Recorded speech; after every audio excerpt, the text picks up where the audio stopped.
40 degrees Celsius ang na-record na heat index sa Camarines Sur kaninang alas 2 ng hapon. Mula nang ideklara ng Pag-asa ang pagsisimula ng tag-init, pataas rin ang nararamdamang init factor.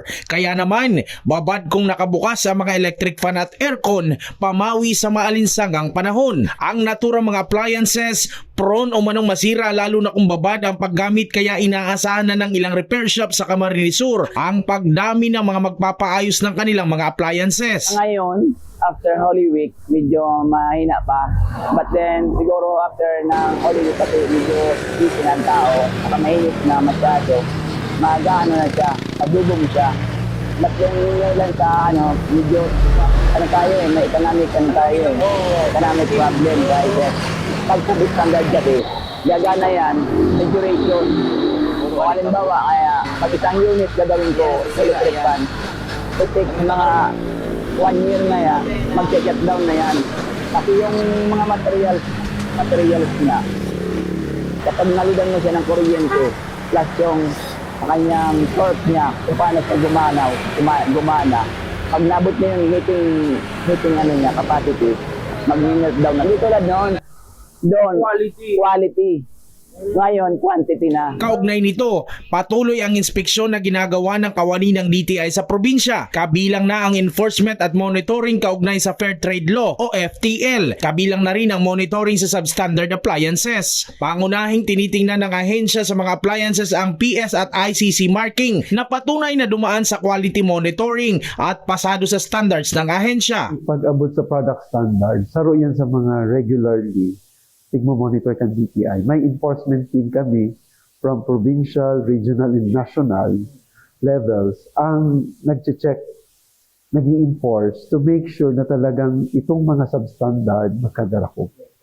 At the same time, sa latest monitoring ang kadaknan talagang nadadakop ni our mga hardware material.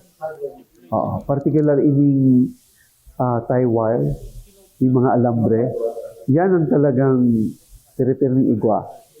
Pag-abot din sa appliances, halos very rare ang nagkakadara ko pagda. Pero igwa kaya kami kayo inaapod na pero mga flavor of the month. Although mga regularly yan tigigibo, yung mga flavor of the month man kami consider. Like, when yun napaabotan na ang summer, ang talagang closely monitored ini mga air-conditioned units, plus ining electric fan. Kaugnay nito, may tamang oras na paggamit rin umano sa naturang mga appliances para iwas sira at gastos. Pagbibili, kailangan magkaroon kayo ng second option sa mga technician kasi sila nakakaalam yan eh.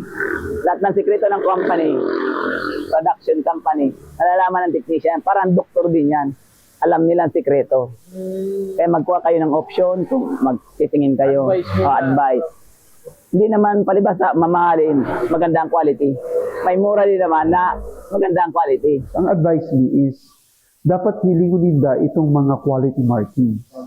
Pag sinabing quality markings, dua po yan na bagay. Itong PS mark, itong product standard, para yan sa mga locally manufactured or made in the Philippines. Itong saro, which is talagang dakol, ining ICC mark or import commodity clearance, gusto sabihin, pig-manufacture ini abroad.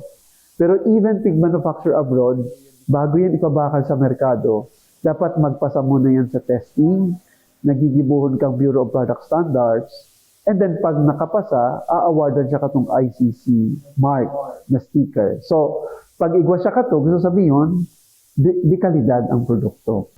Jan Amador, CSN.